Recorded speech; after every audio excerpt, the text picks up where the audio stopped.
I am here in Brighton with the one and only Jeremy Corbyn. Sir, it is a pleasure to be in your presence. I've admired you from afar for a very long time.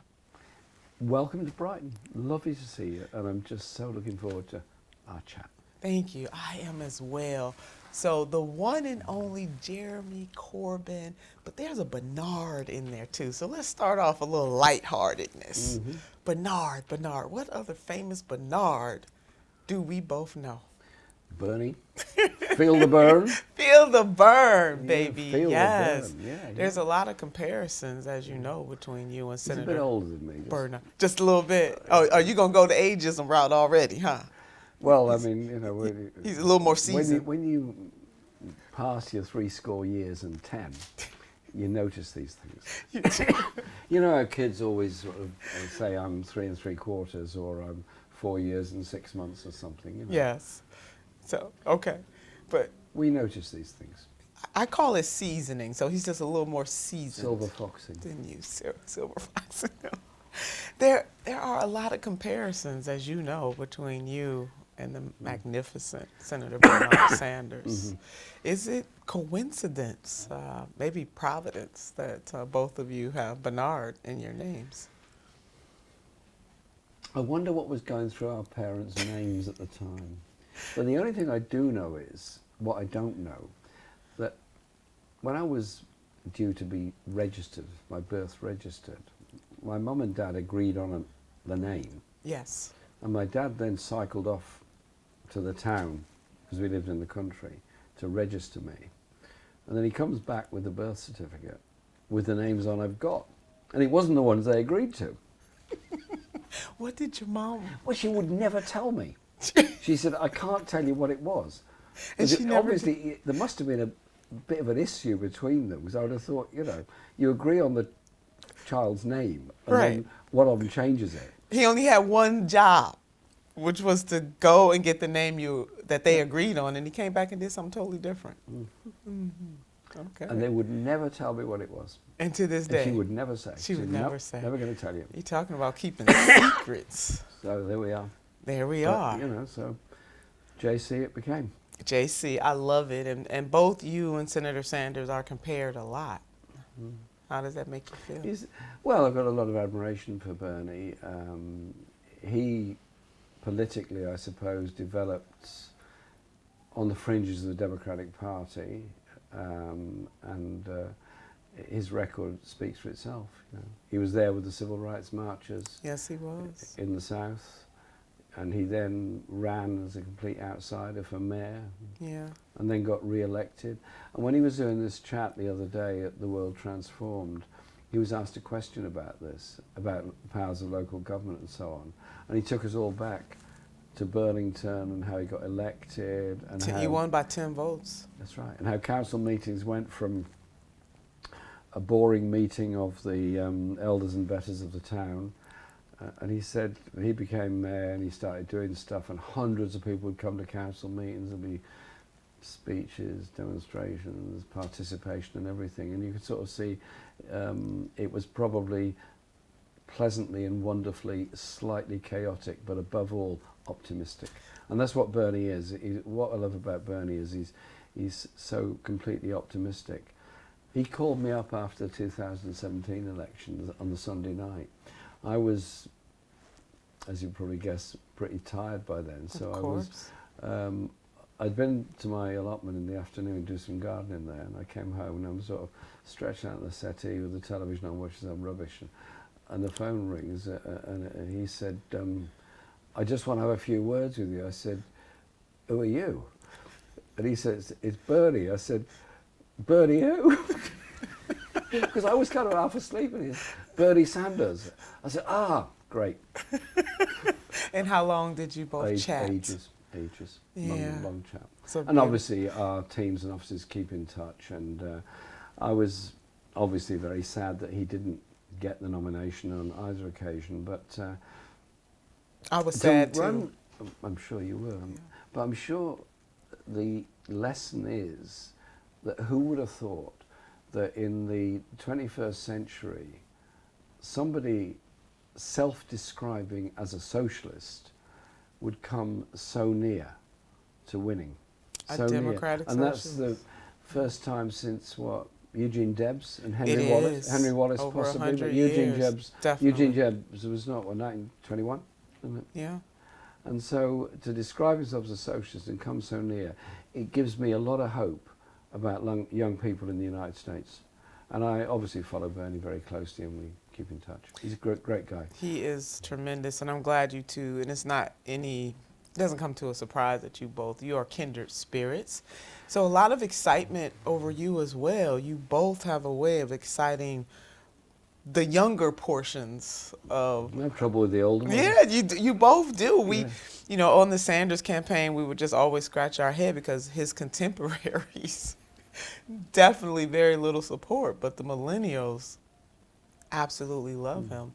And the same can be said about you. You definitely lit a fire under younger people in this nation, and you are Well, young people get a bad deal. They do. I mean, you Young know, adjacent too. I'm not saying this country is perfect. It isn't in many, many, many ways. But I grew up with a free health service, free education service, and the possibility of getting reasonable cost housing and the likelihood of a job. When I left school, it was thought to be absolutely shocking that one of my classmates had to wait 3 weeks before he started work. It was shocking. Yeah. You know, the idea you just walk into it, that period of full employment and relative security. And now you've got, if you think of a middle-aged family, couple, in Britain, in the USA, anywhere was followed this sort of neoliberal economic path, they was thinking, middle-aged, we both saved a bit of money, we're doing okay, we can settle down and look forward to a comfortable later years. Not a bit of it. They're stuck with their children's college debt. That's right. And they're stuck with the care costs of elderly parents. And so their lives then become a sort of bank for the younger people and the older people if they're both in work. That's right. If they've got a house. And the stress levels in society of people doing 2 and 3 jobs just to try and make ends meet.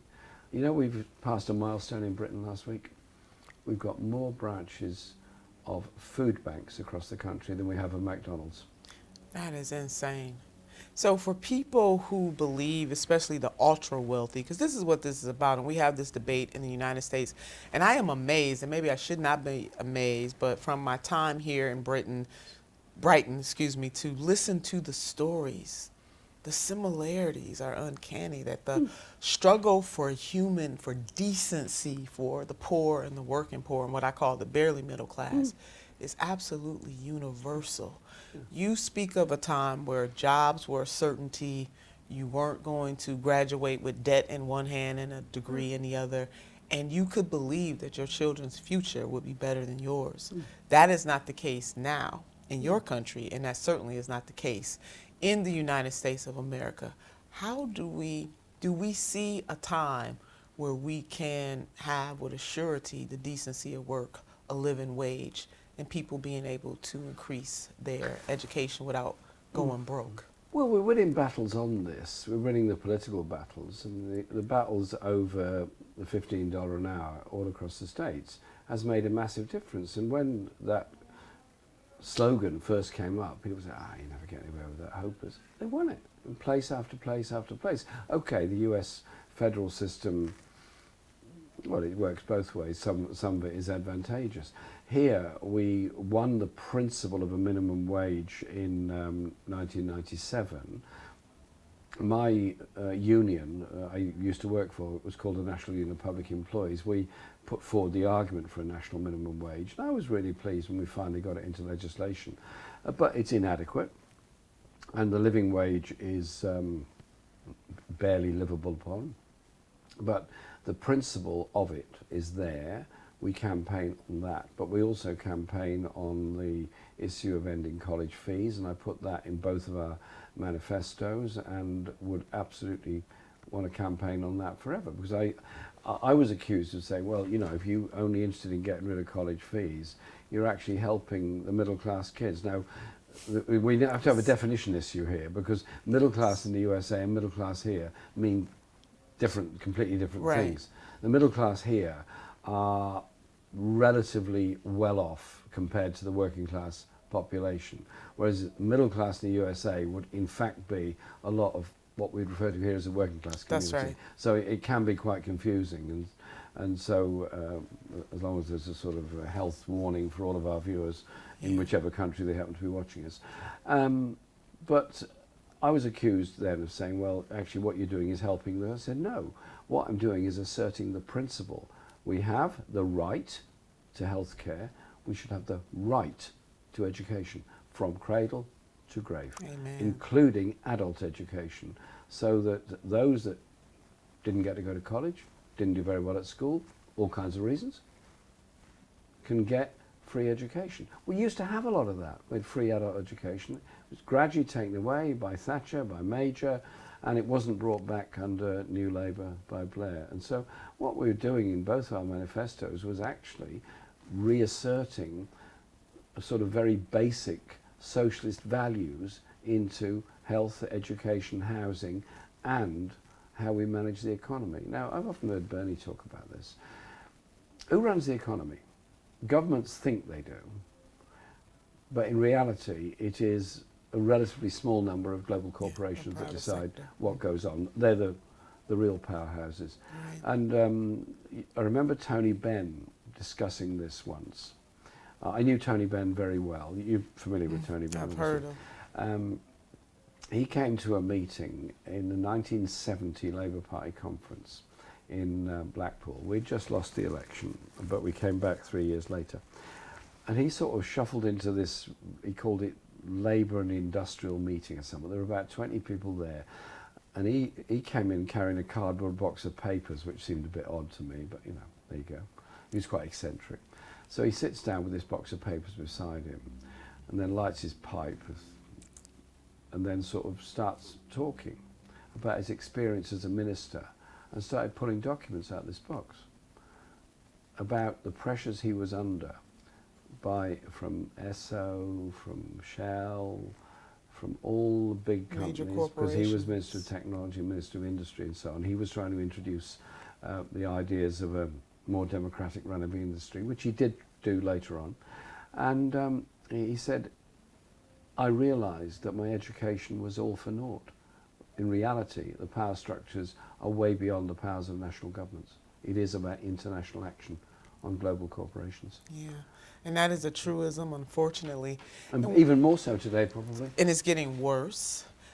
A lot of power and money concentrated in the hands of a few, and the many suffer. What you are describing in terms of a livable wage, education for all, whether it's college or to be highly skilled in technical training, health care. And nursery, preschool. Must have it. That is the biggest point of discrimination amongst poorer kids is the preschool. And you see it in year one. Year one for us in primary is sort of 4, 5, rising fives. Where those kids have had a good nursery and have had all those advantages, they're zipping along in school. Yes. Those that didn't get that chance or didn't go to a good nursery or didn't go to any nursery at all, less socially developed, less able to integrate with and play with other children. And so I'm actually more interested in the model that Finland and other countries have got, where they actually start school later. They start formal school at 7. Wow. Which, you know, some of you say kids should learn earlier. No, I think the most important education for children is learning. Is experience. Experience, play together, respect each other, grow up together, and the rest follows from that. And the outcomes in Finland seem pretty good. So, overall, we're talking about a social contract with our people. To grave. That's it. Cradle to grave. We have a wonderful project in the States. It's called the Harlem Project. Dr. Jeffrey Canada, and he took on that experiment, if you will, of a community type. Definitely he needed corporate backing for the money. Sometimes corporations can make some good investments, but through that through that public-private partnership, he created this tightly knit operation for children in Harlem and he believes in the cradle to grave concept too. I wish we had enough resources. We do have enough resources, whether or not we have the will to take the best of what Dr. Jeffrey Canada created for that community and scale it up for all Do you find communities. we can also oppose racism in the nursery and so on by children playing together from very early I on? think so, but it also determines what they're taught at home too, because your parents are your first and best teacher. But if the question is whether or not exposure to different cultures and different experiences broadens one's horizons and decreases the likelihood that you will grow up and be a seen bigot. little kids playing It's together true. for the first time. I have. They don't notice each other's No. colour or It's their language or essence. anything. I'm having fun with my friend. Yeah. But all of a sudden we grow up and we lose that. Yeah. We lose that. Do you, is race and class a factor in one's ability to live a good life or not so much? Yeah, absolutely. Race and class are, and I'm glad you linked the two together, because they're often sort of, race is seen as some kind of separate debate from class. It's not. The two things absolutely go together, and it is a massive factor in poverty, in discrimination, in attitudes of the legal system, in education achievements, and the institutional discrimination that exists is the hardest one to deal with. It is. I think it was Malcolm X who One of said my favorites. I think it was him, you'll correct me if I'm wrong, who was in a discussion about sort of liberal America and its support for the black community and anti-racism. He said, I think it was him, said something like, we'll defeat racism in the Deep South before we do in Massachusetts. Because he said at the end of the day, Yeah. the class interests of the poor black workers and the poor white workers will eventually realise they have the same interests. I think he was perhaps a bit over-optimistic there, but the principle isn't wrong. No, I know when Minister Malcolm came from Mecca and he started to see the world differently, that he didn't just relegate all white people to being forever unable to be redeemed, that he did understand the human condition. I'm not so sure if he made that quote or not. However, I mean, it was. Yeah. I wish I yeah, could. or I wish I could source it paraphrasing. exactly. But the point the point is the there. same. Yeah. Yeah, I mean, in the United States, and I'm sure you have been watching too, what has happened and is happening to the Haitian migrants. Yeah. And the way the disparate treatment, all immigrants of color in the United States of America are treated poorly. Black immigrants, even worse. Can't we do a history lesson on Haiti? We should. Because you think about it, French colony, Yes, slaves, yes. Different slave port. uprising, Yeah, led by Toussaint Louverture, yes. and all that went with it, and they defeated the French, they defeated the army, and they formed the first Black Republic in 1790. 97 or so? Yeah, sounds Yeah, right. So yeah. around 1797. Yeah. But, and it's a very big but, the price was this massive debt that was That they heaped had to upon pay them. to France. They had to pay. They had to pay the compensation to the slave owners for freeing themselves from slavery. Insanity. And it was a principle the British adopted later on when they took, but they nationalised it and the state paid them Sure. the compensation. And so Haiti was born out of the most heroic struggle on the face of the earth against everything.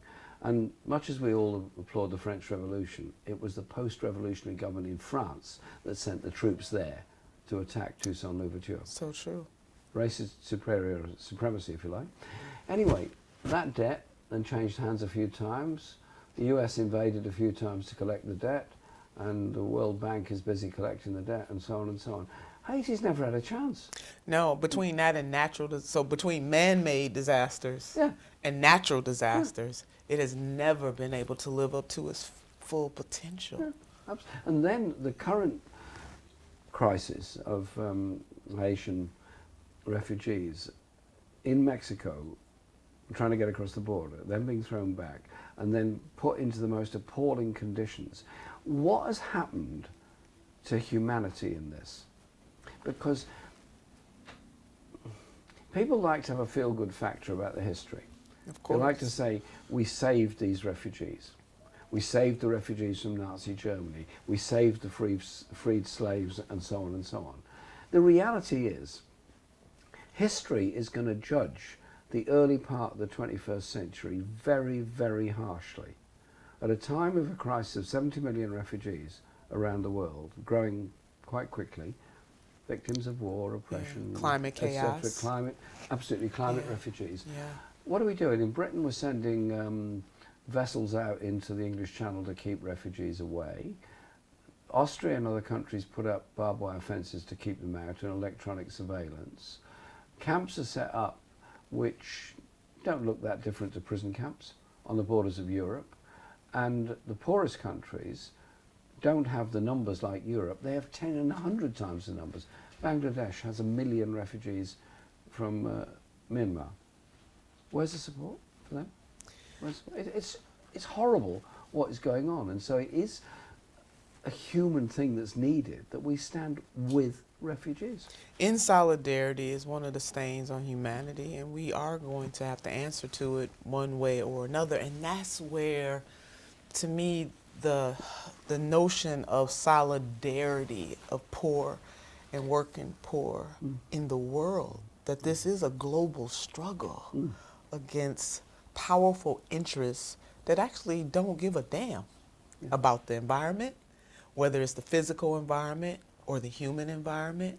All they care about, and the senator has said this, other great leaders say this time and time again, especially those leaders who actually care about people, that greed is a religion. Yeah. And it is winning right now.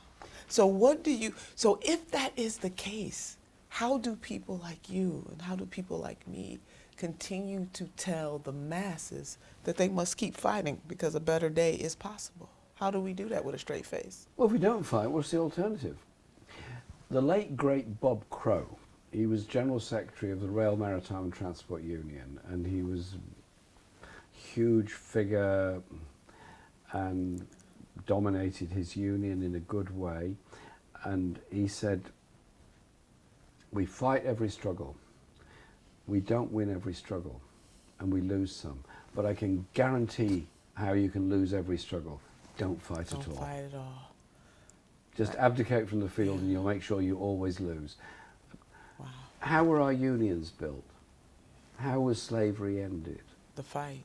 How was the Civil Rights Act got in the USA? The fight. How was the National Health Service got here? Yeah. All these achievements, all the independence struggles, how were they achieved? By people sitting back saying, well, don't dabble in that, can't happen. So the moral of the story is we keep fighting no matter what. Yeah. We're going to win some, we're going to lose some, but ultimately, justice is going to win. But then also the experience of people doing something for themselves leads into other things. I mean, you think of a community at a quite small level, might campaign for road safety in their area, might campaign for improvements to school, better park, nursery, and they win. And then the landlord comes and starts messing with them. They say, oh, hang on a minute, you're not doing that. We're strong, we're a community, we'll stand up. Yeah. And so you empower and strengthen people by doing that. And then think on the bigger scale, the generations in the USA, the generations that remember the Vietnam War and the campaigns against it, and whilst eventually the Vietnam War ended, of course, and more died, Americans died from suicide afterwards than died in it, and many, many times more Vietnamese died. All those that took part in protests against the Vietnam War learnt something from it. And the later generation that opposed the Iraq War, we didn't stop the Iraq War. But I remember going to Washington in January 2003 for a big march against the Iraq War. And there was a huge turnout. And there was, I just remember talking to this family. They looked cold and hungry and tired. And I said, you okay? They said, yeah, we've just driven from the Midwest. I said, oh,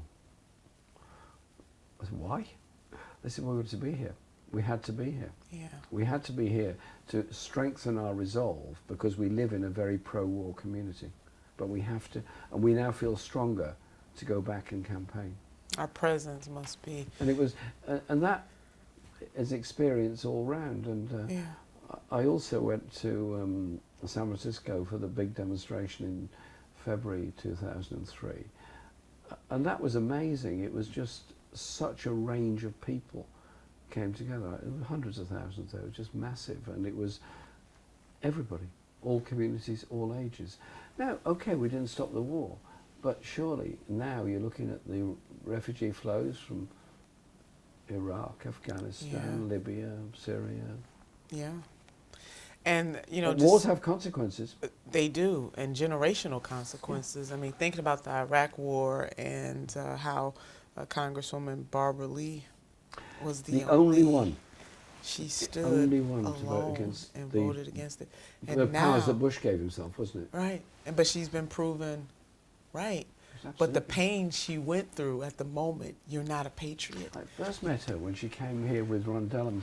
You did, oh my God, When the Ron amazing. was convener of the Black Caucus. Yes. And he was a great friend of Tony and Tony Benn. And Tony called me up and said, oh, Ron Dellums is coming, will you come and join us? And so there was just the four of us having a chat. She was amazing. Quite She a then leader. worked for Ron. And, you know, she served the great Congresswoman Shirley Chisholm, Yeah. unbossed, who I definitely patterned myself after, including my grandmother too. But Congresswoman Shirley Chisholm, the courage that she had in 1972 to go against all the forces and say, I am going to run for president of the United States of America, was nothing. And it is because of her spirit that so many other people who otherwise society would look at and say, you? How dare you? This, yeah, you can't Who run. do you think you can't are? run. What do you, so you have a project going on? Yes, you see Yeah, this let's talk about subtle, that. subtle little Yes, banner here Yeah, peace, called the Peace and Justice justice. Project. Tell us about Well, that. after we had the, well, let's be polite about it and call it the disappointment. We don't have to be polite. Well, the disappointment of not winning the 2019 general election. Yeah. And I then ceased to be leader of the party. My wonderful and brilliant and very loyal team with me and I had long conversations about what we do afterwards. Obviously, we want to defend the political positions we've got, but also provide a space and a place for all these people that have become mobilised and politicised by the programmes we put forward. Sure. And so we decided we would set up, there was talk about a foundation, but that sounded a bit pompous. I didn't want that. So we eventually, after a lot of debate, decided we'd call it the Project for Justice and Peace. And we launched it, and we did it all online during the COVID lockdown, so it was obviously not a physical event. Well, it was physical for me, but not for that many people. When 500,000 people came on that first call, globally, 500,000 around the world. people. Everybody. Yeah. Noam Chomsky came on, and lots of I other love people. Professor Chomsky. And Ronnie Kasrils from South Africa, and Yeah. Zara Sultana, who's a brilliant young member of Parliament Oh, here. yeah. So we had a huge range of people came on. And Are you surprised by the fact that you can move so many people? A bit, yeah. Yeah. A bit, yeah. And then what we've done... Why does that surprise you? Well, it's not about me, is it? It's about ideas. It's about giving people hope. It's giving people a space. It's not doing me. I'm just a person doing my job. But it's about giving people space to do things, and that's what the project does. We've set ourselves 4 big areas of work. Media, economy, environment, global. Media because, well, we're doing this podcast. Why? Because I don't think CNN would take us. Well, we will take you not only on You know what I mean? podcasts, but Yeah. TYT, the conversation. We want you. But around Yeah. the world, there's a lot of us doing stuff like that. Yeah. A lot of these things. And so what we've done, over media is challenge Rupert Murdoch's ownership of excessive amount of media in Britain and the news values that go with it. Sure. And we've set up these news clubs around the country where people come together in their community and challenge the way the news is reported locally, come together and look at alternative sources of news, come together and use their own self-made channels. And we're working with all the channels in Britain, Double Down News, Canary, Squawk Box and so on, all of these. And obviously good friends like yourself. And then next week we're in Manchester and we're holding a big media ownership event from Media Democracy Campaign at the People's History Museum. Because the whole history of popular struggle has been getting the word out. Yes. Now, when I was 18, I thought it was brilliant that I could use a hand duplicator and I could work really hard all night and I could turn out 1,000 pamphlets, make it 2,000 by cutting them in half with a guillotine, yes, and then go and distribute them. That was a big Wow. deal. Got 2,000 leaflets out. And that'd taken a whole lot of us about 24 hours of work. You can press a button on Twitter. I've got 2.5 million This is our head followers on duplicator Twitter. right Do it now, on there, right? and it's out there. And so, and COVID has shown us that you can actually use this technology to great advantage For good, in yeah. mobilising people, like support for the Indian farmers and so Yeah. many others. But it's also shown the dangers. Indian farmers doing well, centre of Delhi, government on the rack over their awful legislation. What happens? All cut off. No internet, no Facebook, no Yes. Twitter, no YouTube, nothing. The power of these companies to decide what we know and what we don't know, and the algorithms that follow it. I mean, you must have observed the Trump campaign and the Oh, no algorithms doubt. that went with it. There's some scary stuff in all Yeah. that, you know.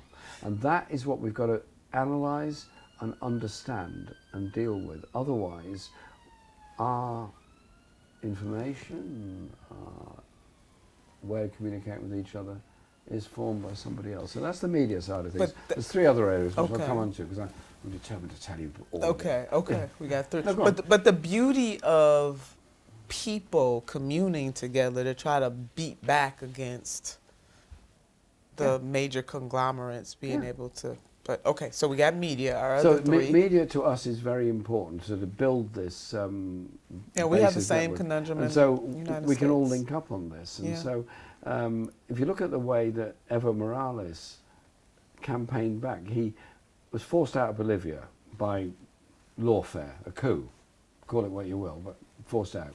Well done Mexico and given him the space. He then goes to Argentina.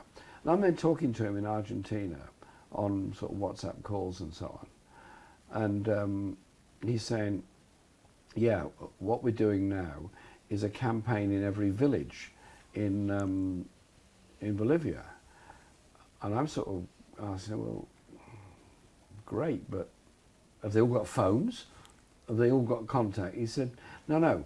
What we do is one of our team goes there in advance, finds a source of a signal for a phone or whatever, set up a big screen, and there's a village meeting. Amazing. And look what happened. Yeah. In 6 months, they turned the whole thing around and resoundingly won an election by even more than they'd won it before. And that's because they communicated. It was very hard, very difficult, and he then obviously came back to Bolivia. There's other examples around the world. So it is about building the strength. And you look at the way in which the struggle of the black community in the South was always about communicating. Black newspapers that were burnt down, offices Yeah. destroyed, Yeah. and so on. Trade union papers that were destroyed.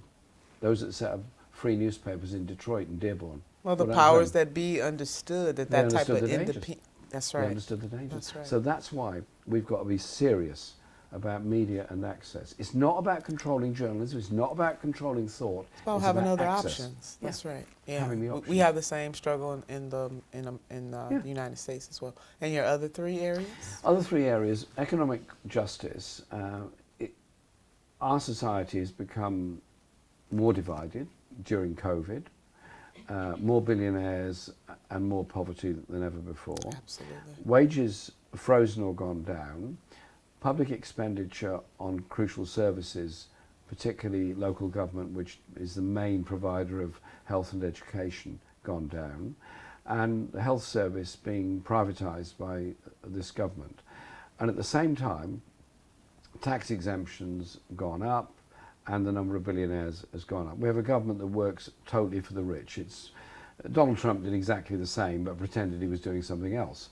And so we obviously challenged that partly by mobilising people in food co-ops, but also fundamentally campaigning for union recognition, the right to be in a union, the right to work, campaign against the cuts. And there's also one campaign that I think we're going to win on very soon, and that's the thing called fire and rehire.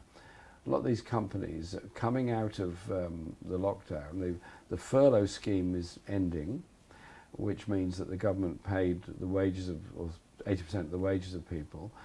The companies are now either getting rid of them altogether, or in some cases, dismissing the entire workforce. Because the 80% is no longer available. They've had the money. Then dismissing the entire workforce, then rehiring them on lower wages, worse conditions, less pension, less holidays, etc., etc. And so we're doing a piece of legislation called End Fire and Rehire as a private member's bill in Parliament in October, October 22nd, and we think we can get it through that stage because there's been a big public campaign on it, and this will be a bit of a turning point for the trade unions in this country. So we've been saying a lot about that here. So the point is, you win one thing, you win more afterwards. It becomes a snowball effect. Wins beget wins. That's right. Yeah. And also, we put forward in both our manifestos not just public ownership of the mail system, water service, and railway system, and the energy companies.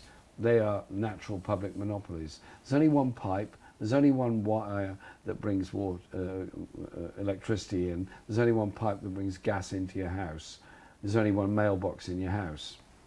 They ought to be publicly owned and publicly run. I mean, I admire the fact that US Postal has never been privatised, though they have tried. Although, I was going to say, the Republicans continue to try, and they're trying to choke the lifeblood out of the United States Postal Service. Yeah, we wanted to expand. I mean, one of the things in the Sanders campaign was for postal banking. We thought that was important to do away with predatory lending practices. Post offices are in every community, and their mandate is different because it is, in fact, it's a public service. Public good. Yeah. I never quite understood why they needed to sponsor cycling in the Tour de France, but there we go. I never really got that one. But, you know, and your last one. And then, obviously, that links in, because the two things are interconnected, on the environmental questions. And now, I acknowledge there's a climate crisis. I acknowledge there's climate change going on. I acknowledge that we have to do something about it, and dramatic. We have to build a green industrial revolution. Yes. If we approach environmental issues on the basis of saying you should eat organic, healthy food, you should breathe clean air, you're not going to get a hearing for a lot of people that can't afford to live in a neighbourhood that has clean air, can't afford to buy organic food, and have no choice in these matters, and you're accusing them of causing pollution. Sure. And so it is about a green industrial revolution that protects and extends jobs whilst converting industries into something more useful. So we're working with shop stewards, trade union people and so on how you build up an environmental basis of your campaigning at the workplace. If you don't involve working class communities and trade unions in a green industrial revolution, you will not achieve change. My worry is that COP26 in Glasgow in November is going to be a load of greenwash. It's going to be big companies saying, you know, we're doing things in a more sustainable way and we planted 1,000 trees last week or something. Great. It's better than not planting any, but what are you actually doing about the fundamentals of what you do, the mining industries, the extractive industries and everything else? Which then leads you on to something else that you started this whole conversation with, about the religion of greed. Yeah. religion of greed and the belief that you can forever keep on taking more and more out of the earth and it has no effect. It does. It does. We all die. You destroy the natural world, That's right. destroy the biodiversity, eventually you end up destroying yourself. The because ecosystem. You have to have it's a state of mind that we are part of a universe and a natural world. But you know what, Mr. Corbyn, what they're going to do is just go in outer space. They've been testing it already. So they'll blow up this, and they're going to go and mess up that other planet as well. No, I see Richard Branson's going to get there first, and he's going to start the first one. I mean, please, I just want them to stay down here. Don't mess up the stuff up there in the stratosphere. To closing for this portion of our conversation. One is, you know, the great President Nelson Mandela used to say, it always seems impossible until it is done. How do we continue people to see the unseen and to have a vision for the future while they yet struggle in the present? I'm inspired by young people. I am too. And last week we had a demonstration on this World Climate Day of young people outside Parliament in central London. I went there to listen to them and talk to them and be with them. And what amazed me was their knowledge of the science surrounding climate change. Sure. Their understanding of an economic process which deliberately produces more than we need, that develops for planned obsolescence, and all that goes with that, and the way in which they have educated themselves and prepared to campaign on it. And they were then making demands that their school buildings all become net zero. They were making demands their curriculum include stuff about climate change and environmental destruction. And so I'm inspired by young people around the world and what they're trying to achieve. We have the Sunrise Movement in the United States of America, young people making the demand. Absolutely, making their demands. And so I think that's where the optimism I have comes from, and I'm sure you do as well, because why should we leave to the next generation the burden, a pile of debt for their education, a pile of bills because they'll have to pay for their health care, and a pile of debt because they've got to pay for our care as we need it as we get older? Well, it's not right. There has to be a redistribution of wealth and power. I remember Bernie Sanders saying once, and he said, he knocks his hair back like this. It's great the way he does it. And he's got more hair than me, despite being older. And he sort of goes, America's great. America can afford anything. America can go to the moon, we can invade anywhere, we can do anything. But you know what, there's one thing we can't afford, and that's the inequality. And if we want to do any of these things, we've got to end the inequality. Amen. And so right the way you put it. Yeah, we want to do any of those things, we must end inequality in all of its forms. Yeah. Well, Mr. Jeremy Bernard Corbyn, it has been a pleasure to have you on the conversation. Wonderful to be with you. Thank you very much. I hope I haven't talked too much. You were wonderful. Thanks for watching The Young Turks. Really appreciate it. Another way to show support is through YouTube memberships. You'll get to interact with us more. There's live chat emojis, badges. You've got emojis of me, Anna, John, JR. So those are super fun. But you also get playback of our exclusive member-only shows and specials right after they air. So all of that, all you gotta do is click that join button right underneath the video. Thank you.